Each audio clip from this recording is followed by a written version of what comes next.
Your fiancé is marrying me. Courtney Vale's voice clipped through the phone speaker, bright and sharp. And since his dad, the chairman, fired you last night, you get absolutely nothing. My phone buzzed against the cold metal table of the break room. The harsh fluorescent lights hummed above us. The smell of burnt coffee mixed with industrial floor cleaner and the stale machine oil lingering on my cuffs. Right next to my coffee cup sat the yellow carbon copy of a red quarantine tag. My oil-stained thumbprint smudged its edge.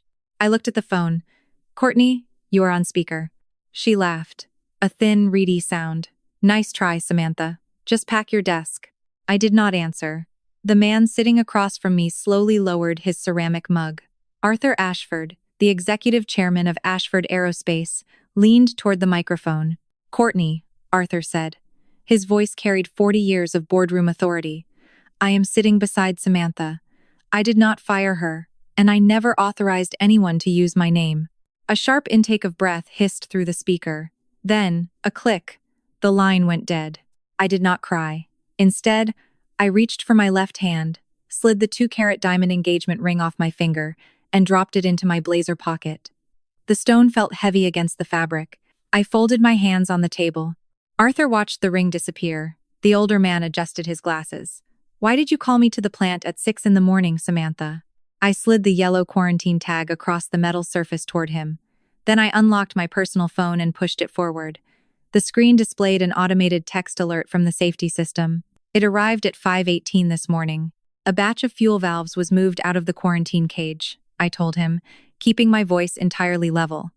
The system alert says the release was authorized under my compliance code. When I tried to log into the company network from home at 5:24 to see the actual file, my account was already locked. I tapped the glass screen. Someone approved a defective batch using my name, and then they cut off my access so I could not stop it. Yesterday afternoon at our secondary facility, I had found 2 high-pressure fuel valves bearing the same serial number. Duplicate serials did not prove counterfeiting by themselves. They could also result from a labeling error or corrupted records. But in aerospace manufacturing, they represented a serious traceability breach that required immediate quarantine until the source could be verified. Ben, the night shift inspector, had stood beside me while I completed the report. He signed as my witness, and we locked the crate inside the red cage together. Now, 12 hours later, my fiancé was apparently marrying the vice president of corporate communications, and I was locked out of my own safety system. Arthur studied the text message. "Let us go look at the cage." We walked down the long corridor toward the main production floor. My work boots echoed against the concrete. When we reached the security checkpoint, I tapped my badge against the reader. The light flashed red. The screen displayed a single word: invalid. The night guard stepped out of his booth, looking incredibly uncomfortable. "Miss Mercer, I received an email at midnight. It says you are suspended, pending investigation for gross negligence." Arthur stepped forward. "Open the door, son. I am authorizing a legal hold on this entire sector. No one touches anything." The guard swallowed hard, nodded, and swiped his master key. The heavy steel door slid open. We walked straight to the quarantine holding area, only to find the cage completely empty. I went to the physical logbook chained to the podium. Someone had filled out a brand new page. The neat handwriting stated that Samantha Mercer had inspected and released the batch at 2:14 in the morning. I picked up the yellow carbon slip I had carried from the break room and held it next to the book. "Look at the sequence numbers," I told Arthur. He leaned in. The printed number on my yellow tag was 84,200. The number written in the new logbook entry was 84,199. "They used an older, blank tag from the supply closet to create a fake entry," I said. We needed to see the digital file. Arthur called the general counsel directly and ordered an emergency evidence preservation override. 10 minutes later, we were standing at a supervisor terminal. The system booted up under the lawyer's remote authorization. A document loaded on the screen. It was an official release form. Right at the bottom, stamped in perfect black ink, was an image of my signature. It was a digital copy, lifted from a different file, completely lacking the internal security certificate. That was the first time I saw the forged paperwork. Arthur stared at the screen. The chairman turned to me, his expression unreadable. He had not accused me, but he was a man who protected his company first. "I was at the secondary facility at 2:14 this morning," I said quietly. "I have the gate logs to prove it." Who can bypass a physical quarantine and force a digital approval? Arthur asked. Only someone with administrative network access, I replied. Or someone acting under direct orders from the chief operating officer, Chase, his son. Right on cue, Arthur's cell phone began to ring. The caller ID displayed Chase Ashford. Arthur answered, putting the phone to his ear. Because the room was completely silent, I could hear Chase's voice bleeding through the receiver. Dad, security just flagged that you are in the quarantine zone with Samantha, Chase said, sounding frantic. Do not let her leave the building with any company documents. She is having a breakdown over our breakup. She is trying to destroy us. The chairman did not speak to his son. He slowly lowered the phone, keeping the line open, and looked at the yellow piece of paper in my hand.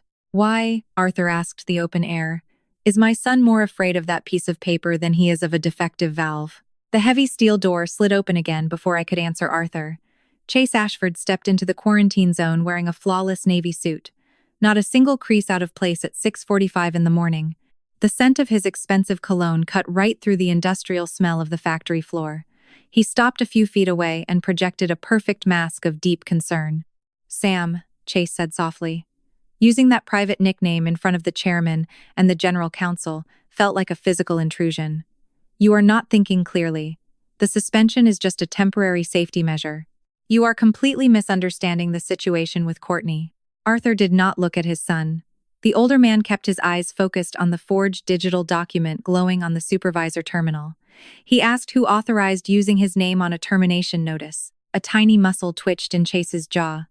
The concern melted away, quickly replaced by practiced corporate deflection. He claimed Courtney had overspoken in the heat of the moment and blamed human resources for jumping the gun on the paperwork.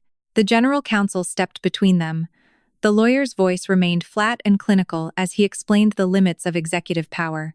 A chief operating officer could lock network access temporarily during an active emergency, but he could not fire the director of compliance without a formal board review.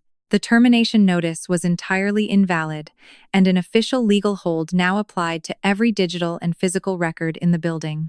Chase turned his attention back to me. His voice dropped to a level of patient patronization that made my stomach tighten. He accused me of discovering his relationship with Courtney and turning a minor supplier deviation into a massive crisis just to punish him. Then, he quoted a text message I had sent him last month, claiming I had sworn to never let him take the company away from me. I felt my fingers brush against the diamond ring resting in my pocket. I left the stone exactly where it was. Let him think I was heartbroken. The truth would hurt him far more.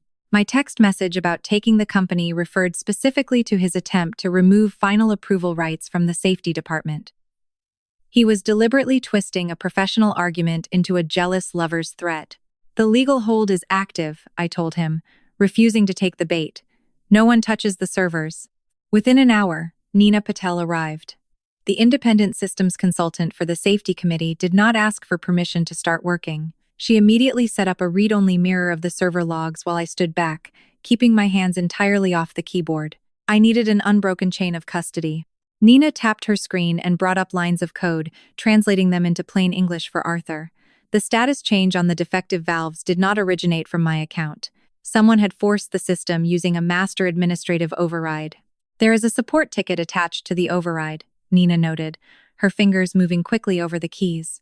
It was generated from the executive suite at 1:30 this morning. The reason listed states the compliance director was unreachable during a production emergency. I pulled up the gate log on my personal phone and set the screen on the desk. The timestamp clearly showed I was badged into the secondary testing facility on the other side of town until almost 3 in the morning. No one had called me. Nina kept digging through the mirror copy. She found the forged release form next. The fake document had been uploaded exactly 3 minutes after the administrative override cleared the system. It lacked the encrypted internal certificate that attached automatically whenever I signed a real form. The general counsel ordered her to trace the upload source. Nina traced the digital footprint back to a workstation in the corporate communications department. The machine had been logged in under Courtney Vale's credentials. Chase had not simply hacked my account. He used his executive power to force the digital doors open, and then his new fiancé slipped the fake paperwork inside to cover his tracks. Wait, Nina said. The consultant frowned and opened the print spooler history for Courtney's machine. She created another document on that same computer at 2 in the morning. Nina clicked the file metadata, revealing the title on the main screen. The words sat there, proving they had planned my destruction before anyone even knew the physical valves were missing. The title read, Media Response, Mercer Safety Failure, and Personal Retaliation. The General Counsel ordered me to hand over my badge. A paid administrative leave, he called it, framing the action as a standard protocol during an active internal investigation. The plastic identification card hit the bottom of the security tray with a dull click. My laptop and office keys followed. I walked out of the building flanked by 2 guards, marching right through the main administrative bullpen.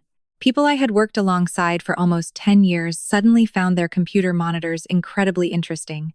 Eyes dropped to keyboards. Conversations stopped mid-sentence. The sheer silence in that room felt heavier than a physical blow. By the time I reached my car, my phone buzzed with an internal company alert forwarded by an old colleague.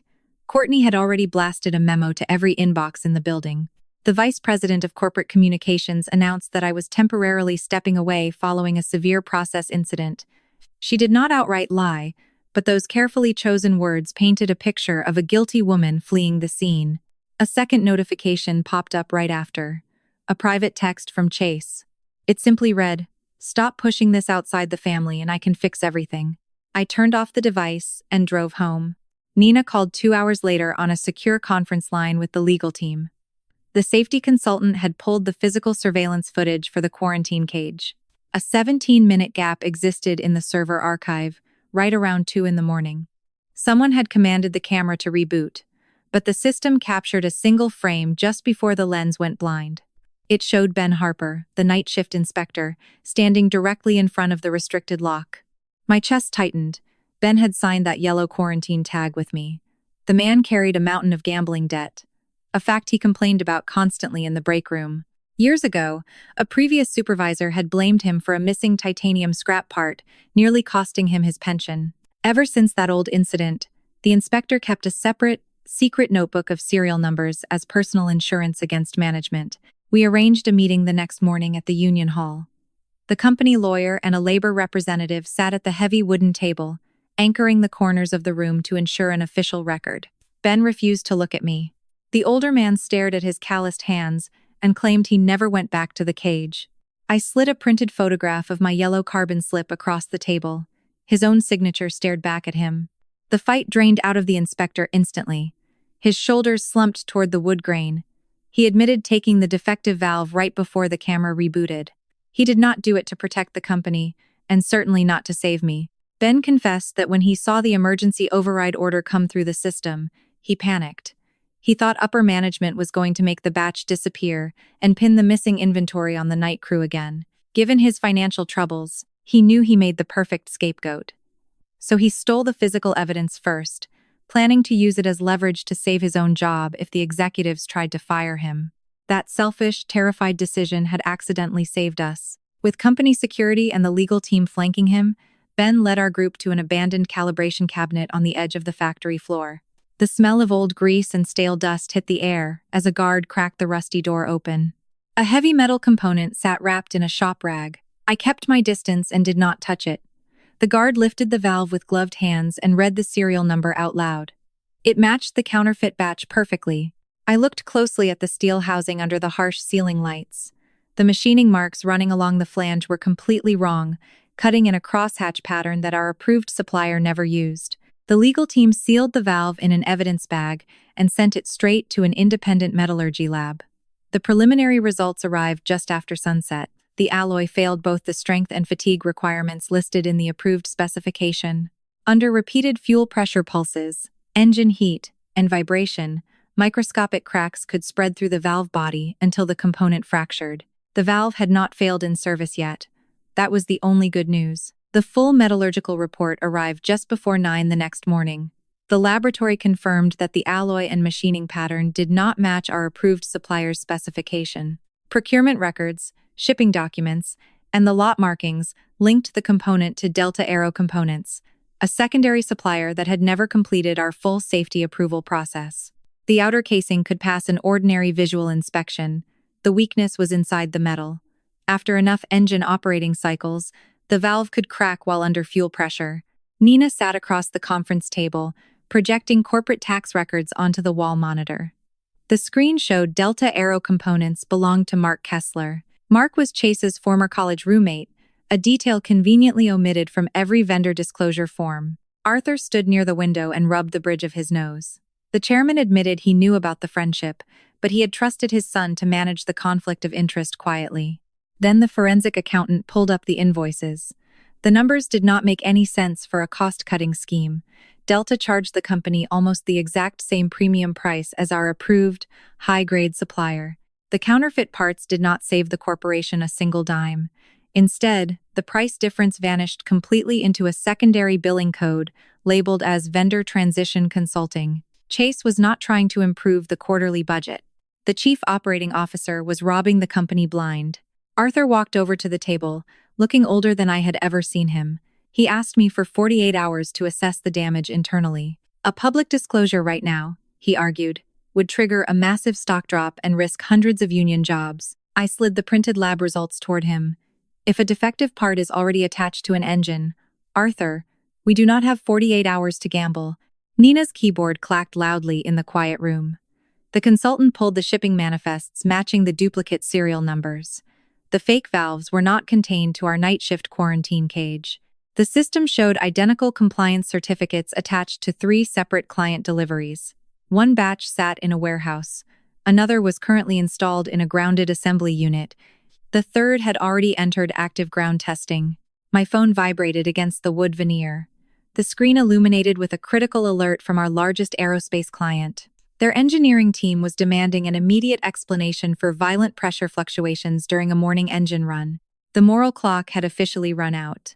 I opened my email client, drafted a formal notice to the General Counsel, and copied the Safety Committee.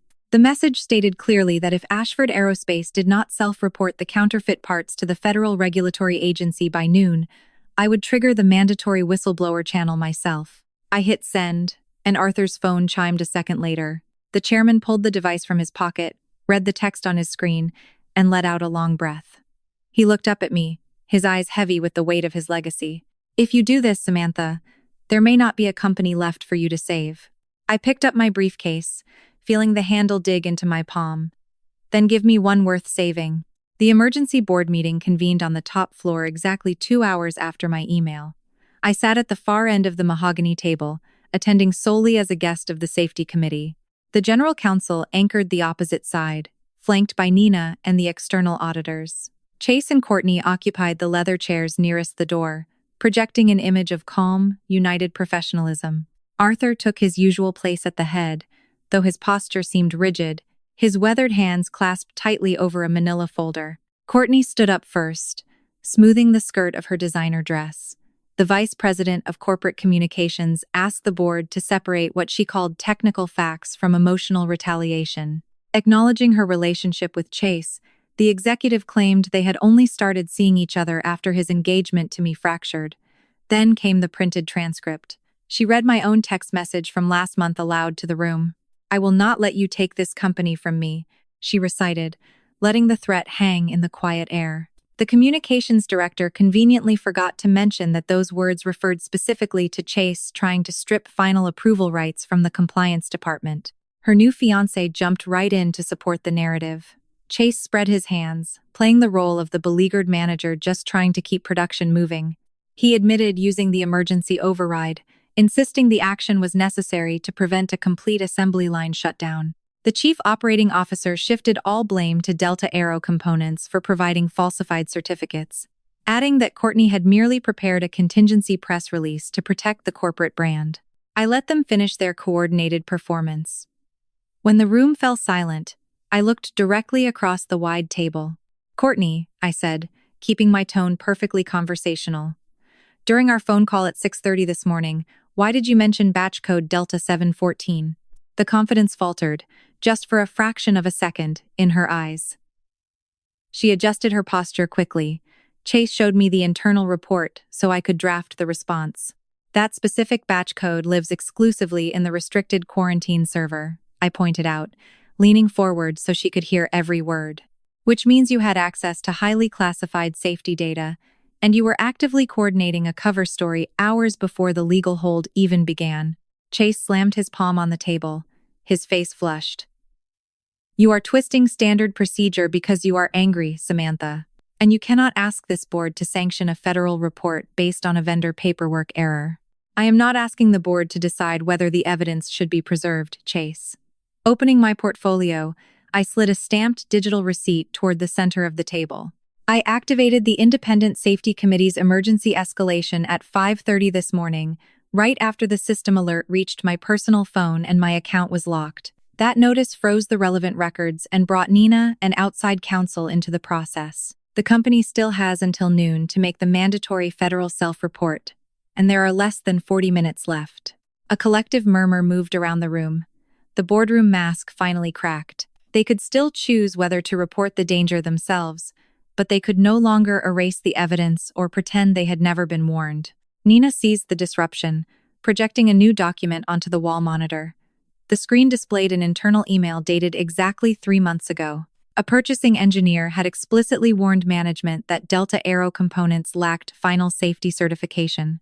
The recipient of that initial warning was Arthur Ashford. My former mentor stared at the screen, his knuckles turning white against the edge of the wood. The email chain showed Arthur forwarding the alert directly to his son. The attached note read, "Handle this quietly before the next board package." The chairman cleared his throat, the sound lacking its usual thunder. He confessed he had routed the issue to Chase, hoping to resolve a minor supplier glitch without delaying the upcoming executive succession vote. The old man had prioritized his legacy over protocol, creating the exact shadow his son needed to operate. At noon, the general counsel's phone chimed. He read the message, stood, and announced that Ashford Aerospace had filed the mandatory federal safety report. The Aviation Safety Office had issued a formal preservation request and scheduled inspectors to arrive later that day. No one was under arrest. No agent marched into the boardroom. But from that moment forward, every original record had to be secured and made available for regulatory review. The general counsel immediately requested the physical quarantine logbook and the secondary camera archive. His face tightened when the response came back. The page containing Samantha's entry has been torn out of the book. The secondary camera backup was deleted after the legal hold took effect. Nina projected the deletion log onto the wall.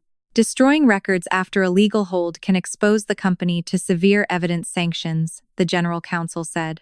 If someone did it to interfere with a federal inquiry, it could also become the basis of an obstruction investigation. Chase pushed back from the table. I never touched the archive. Nina enlarged the authorization field. The deletion did not come from your account, she said. It was approved through Courtney Vale's administrative credentials. Courtney immediately claimed the clean archive command was a routine media maintenance procedure. Her voice lacked its usual polish, sounding thin and strained in the large boardroom. Nina Patel did not argue. The safety consultant simply tapped the wall monitor, highlighting a red flag on the system log. The deletion request carried an urgent priority tag, and the network executed it exactly 12 minutes after the general counsel issued the official legal hold. The communications director stopped talking, folded her hands, and formally requested her personal attorney. Chase physically took half a step away from his fiancé. Their united front was already fracturing under the weight of federal scrutiny. Later that afternoon, my phone rang. The union counsel asked me to meet them in an empty briefing room down the hall. Ben Harper sat at the metal table looking sick, a crumpled printed email resting in front of him. The message originated from Courtney's personal account.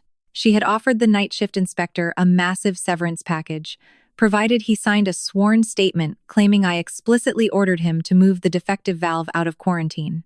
The legal language was careful, avoiding direct bribery, but the intent bled through every single line. I instructed Ben to save the email chain, keep the calendar invites, and retain the draft agreement in its original form. We were building a fortress of paper, and his physical evidence was our newest cornerstone. My mobile vibrated while I walked back to my temporary workspace. The caller ID showed a restricted number. Courtney spoke as soon as I answered, her bright tone completely gone. She warned me that Chase was preparing to sacrifice both of us to save his own skin, suggesting we combine our stories to sink him first. I asked the executive if she was ready to hand over the original media files, or if she just wanted a blind alliance to protect herself. The line clicked dead. 30 minutes later, the general counsel summoned me to his office. Chase waited inside, wearing a carefully practiced expression of deep regret. The chief operating officer pushed a thick legal folder across the desk. Inside sat a full reinstatement of my title, a massive compliance bonus, and a drafted press release blaming Delta Aero Components alongside Courtney Vale. He promised to cancel the wedding, leaning forward to say he never stopped loving me. I ignored the folder and placed a sealed white envelope on the desk. My diamond engagement ring sat heavy inside the paper. The proposal had nothing to do with love. It was a desperate attempt to buy my silence before the federal agents dug any deeper. "Who ordered the administrative override, Chase?" I asked, keeping my voice low and steady. He looked away, staring hard at the polished wood. "You did not choose her over me," I told the man I almost married. "You chose a lie over everyone who trusted you." Chase abandoned the apologetic facade instantly. Reaching into his tailored jacket, he pulled out a single sheet of paper and slid it next to my envelope. It was an internal memo, signed by Arthur Ashford. The chairman had personally authorized a limited transition supply exception for Delta Aero Components, bypassing the final quality audit just to keep the assembly line moving. My former fiancé smiled, a thin and bitter expression. He informed me that if I pushed this investigation to the absolute end, I would not just ruin his career, I would take down the chairman, breach the corporate credit covenants, and destroy the entire family legacy. I picked up the printed memo, feeling the crisp edge of the paper against my thumb. The choice was agonizingly clear. I could bury this specific document to protect the company and the man who taught me everything about aerospace safety, or I could hand it to the federal agents waiting down the hall and watch the Ashford empire burn. The corridor felt miles long as I walked toward the investigation room. My work boots made a steady, echoing rhythm against the linoleum floor. The lead federal agent looked up from his notepad when I opened the door. I held the memo out, gripping the paper tight enough to turn my knuckles white, and opened my mouth. I slid the printed memo across the metal table toward the lead investigator. Handing over Arthur's signature felt like dropping a match into dry brush, but protecting the system meant breaking it completely open. I explained the context carefully, noting that while the chairman approved a vendor exception, we lacked proof he actually knew the components were counterfeit. Presenting the truth without venom kept the investigation grounded in fact, stripping away any appearance of personal retaliation. Arthur cornered me in the hallway 10 minutes later. The chairman's jaw set in a rigid line as he demanded to know why I surrendered the document without giving him a chance to explain. "You had your chance 3 months ago when the purchasing engineer sent that warning," I told him, keeping my voice low so the passing staff would not hear.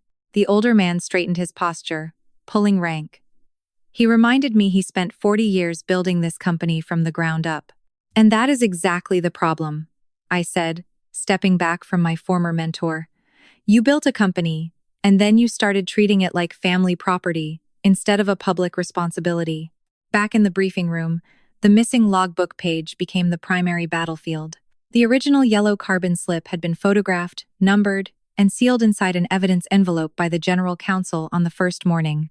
Chase's personal attorney claimed it could still have been completed after the fact. Ben stood by his witness signature, but the attorney attacked his gambling debt, his initial lie, and his decision to hide the valve as leverage. The night inspector's credibility began to bend under the pressure. They thought the paper trail ended with one disputed witness and one sealed slip. They had forgotten that the red quarantine tag operated on a strict triplicate system. I asked Nina and the general counsel to retrieve the materials department records. The first copy had been attached to the physical cage. The third copy was the yellow original sealed inside the numbered evidence envelope. The second copy traveled with the daily quarantine packet transferred across the facility at the end of every night shift. A warehouse clerk had scanned the full packet through the internal copy system before the 5 o'clock handover. Nina projected that scan onto the wall monitor. The yellow original inside the evidence envelope, the scanned second copy, and Ben's witness signature all carried the same sequential identifier, 84,200. The replacement entry in the physical logbook carried a different number and came from an older batch of forms. Together, the sealed original and the independently stored scan proved that I had quarantined the shipment before leaving the secondary facility. Someone had created the replacement record afterward. The independent laboratory delivered its expanded analysis by late afternoon. The machining pattern had been selected in a way that concealed the material weakness during a routine surface inspection. The laboratory could not determine motive from the metal alone, But when its findings were combined with the duplicated serial numbers, false certificates, and repeated lot records, the pattern no longer resembled an accidental manufacturing error. It looked like deliberate concealment. Following the money yielded an even sharper revelation. The forensic accountant tracked the vendor transition consulting fees across 3 different banking institutions. The corporate funds eventually landed in a shell company, and the registered owner of that entity was Courtney's older brother. We finally had an airtight chain of custody, but the communications director possessed a weapon of her own. My phone started ringing endlessly right around sunset. News notifications flooded the screen, burying the lock screen under a wave of red banners. Courtney had leaked a private voicemail to the local press, stripping away all context and leaving only raw emotion. The audio clip played automatically when I opened the first article. My own voice echoed through the empty office, sounding frantic and unhinged. "I will tear the Ashford name off that building if I have to," the recording declared. The clip ended right there. By dinner time, the entire factory floor believed I was trying to bankrupt the company over a broken engagement. Internal message boards lit up my screen like a slot machine paying out. Anonymous comments rolled past in real time, calling me a gold digger, a scorned woman, and an unstable ex trying to burn down a legacy.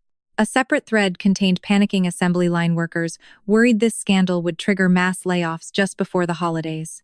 My chest ached reading their fear, but staring at a screen would not fix the production line. Turning my phone face down, I walked over to Nina. The safety consultant was already deep into the corporate telecom server. That leaked audio clip had to come from somewhere, and Ashford Aerospace recorded all executive voicemails for compliance retention. Nina hit the enter key and leaned back in her chair. She had pulled the unedited master file through the General Counsel's secure portal. 2 hours later, the board convened a public internal hearing in the main auditorium. 50 employee representatives filled the back rows, their whispers bouncing off the acoustic panels. I walked to the central podium, plugged my phone into the sound system, and pressed play without introducing myself. My voice filled the massive room, ringing out clear and uncut. "If the Ashford name is being used to hide unsafe parts, I will tear that name off the building if I have to. I will not let you put it above people's lives." Silence dropped over the auditorium. I looked up from the podium, meeting the eyes of the union representatives. Acknowledging my own words felt incredibly freeing. I refused to apologize for prioritizing human lives over a corporate logo. Ben Harper stepped up to the microphone next.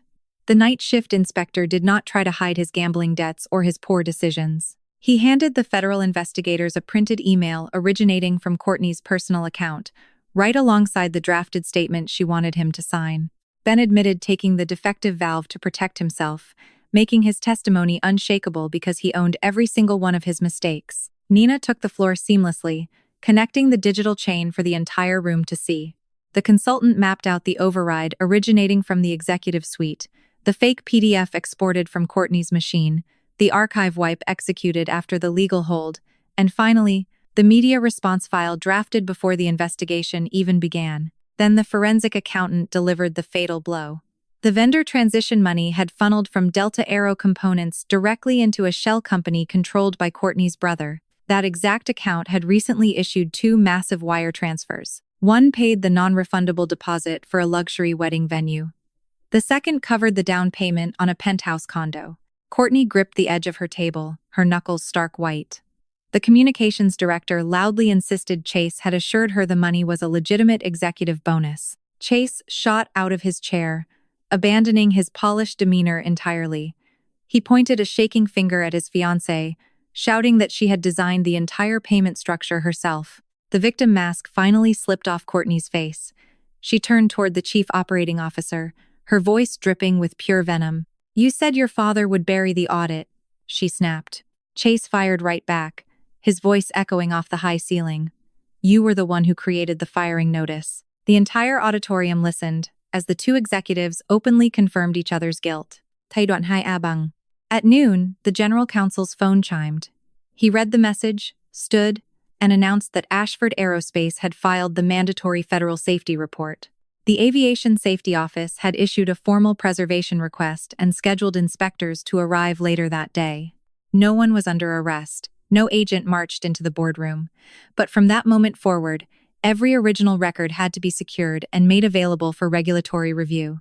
The general counsel immediately requested the physical quarantine logbook and the secondary camera archive. His face tightened when the response came back. The page containing Samantha's entry has been torn out of the book. The secondary camera backup was deleted after the legal hold took effect. Nina projected the deletion log onto the wall. Destroying records after a legal hold can expose the company to severe evidence sanctions, the general counsel said. If someone did it to interfere with a federal inquiry, it could also become the basis of an obstruction investigation. Chase pushed back from the table. I never touched the archive. Nina enlarged the authorization field. The deletion did not come from your account, she said.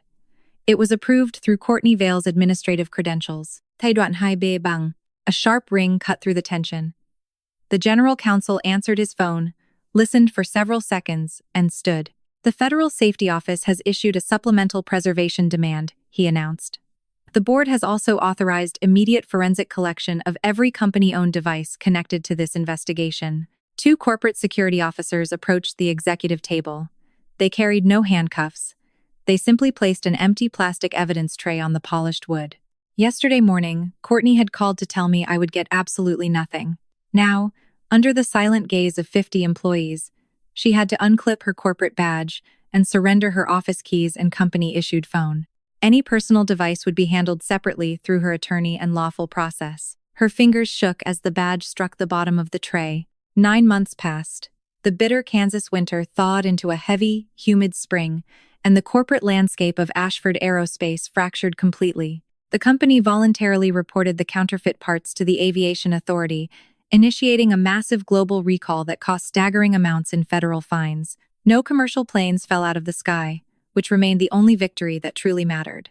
Federal indictments do not resolve overnight, but the crushing weight of the digital evidence eventually forced a conclusion. Chase faced a mountain of charges, including wire fraud, falsifying safety records, and whistleblower retaliation. The former chief operating officer accepted a plea deal guaranteeing several years in a federal facility, plus mandatory financial restitution, and a lifetime ban from any safety-regulated industry. Arthur refused to drain corporate accounts to cover his son's defense fund. Courtney cooperated with investigators, hoping her testimony would grant her full immunity. The federal prosecutor denied the request, citing her active role in destroying server archives and attempting to buy a witness statement. The communications director received a shorter sentence, followed by strict federal supervision and absolute career ruin. The luxury wedding venue kept their deposit. Today, the 2 former lovers only communicate through opposing defense attorneys. The internal board audit officially cleared the chairman of financial corruption. However, the report heavily condemned his governance failure regarding the vendor exception. Arthur agreed to step down. He forfeited his right to name a successor and allowed safety oversight to move toward an independent committee. The factory floor remained incredibly tense throughout the transition. During a morning shift briefing, a senior machinist stood up, crossing his thick arms over his stained coveralls. The man asked if I felt satisfied watching his crew lose overtime hours because of the massive recall. I did not offer corporate platitudes. Looking directly at him, I acknowledged the brutal financial pain his family was feeling. Then I explained the alternative. If a counterfeit valve shattered at 30,000 feet, federal regulators would shutter the entire manufacturing plant permanently, costing every single person in the room their livelihood. Ben Harper stepped forward from the back of the crowd. The night inspector pointed a calloused finger toward the executive suites, telling the floor that the blame belonged to the people who created the hazard, not the woman who caught it. The machinist slowly uncrossed his arms and sat back down. The board of directors summoned me upstairs that same afternoon. A thick contract sat on the mahogany table, offering me the title of Chief Quality and Safety Officer. I read the clauses carefully, letting my eyes track the dense legal phrasing. Section 4 contained a massive trap. The paperwork still granted the chief executive officer ultimate veto power over stopping the assembly line. I pushed the contract back across the polished wood. The offer was nothing but a fresh coat of paint over a rotting foundation. I demanded the safety department report directly to an independent oversight committee, completely bypassing executive management. I required ironclad whistleblower protections and the undisputed authority to halt production upon finding verified risks. The directors murmured among themselves, clearly uncomfortable with surrendering that much operational control. They called a voice vote. The room split perfectly down the middle, half supporting my terms, half clinging to the old ways. Arthur Ashford sat at the head of the table. His resignation would not take effect until the meeting concluded, leaving him with the tie-breaking vote. The older man looked at my face, and then his gaze drifted toward the empty leather chair where his son used to sit. He had to choose between retaining one final shred of family control or granting independent power to the woman his son had tried to destroy. Arthur slowly raised his right hand. Arthur Ashford kept his raised hand steady until the board secretary recorded the vote. The motion carried, and my terms were officially approved. Lowering his arm, the chairman smoothed his tie and announced his immediate resignation. He did not ask for my forgiveness or offer any grand apologies. "I built a company and then confused it with my family," he told the quiet room. "You reminded me they were never the same thing." The new corporate bylaws went into effect before the afternoon ended. Our safety department now reported directly to an outside oversight committee, bypassing executive management entirely. We secured an anonymous whistleblower channel, strict protections against retaliation, and mandatory vendor audits. When the directors formally offered me the Chief Quality and Safety Officer position again, I declined to sign on the spot. Instead, I made them post the job publicly and went through 3 rounds of external interviews before finally accepting the title. I refused to let anyone call my promotion a guilt offering. Packing up his corner office took Arthur less than 2 hours. I met him by the elevators just as the brass doors chimed open.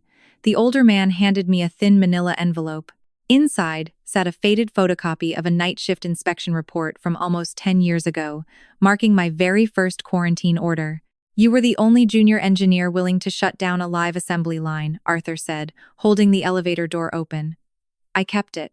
The gesture carried weight, proving he had known my value long before this scandal began.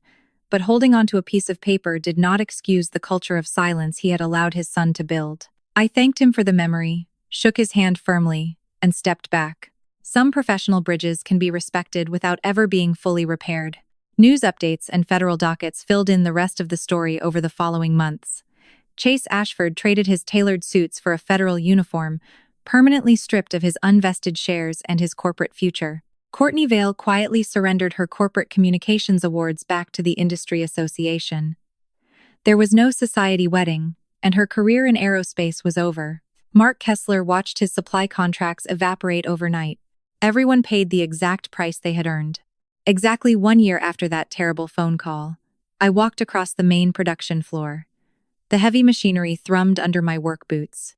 Ahead of me, a young junior engineer stood blocking a forklift, arguing with a frantic floor manager over a minor pressure deviation. The manager was shouting about delivery schedules and quarterly targets. The young woman did not flinch. Reaching into her pocket, she pulled out a red quarantine tag and slapped it directly onto the metal crate.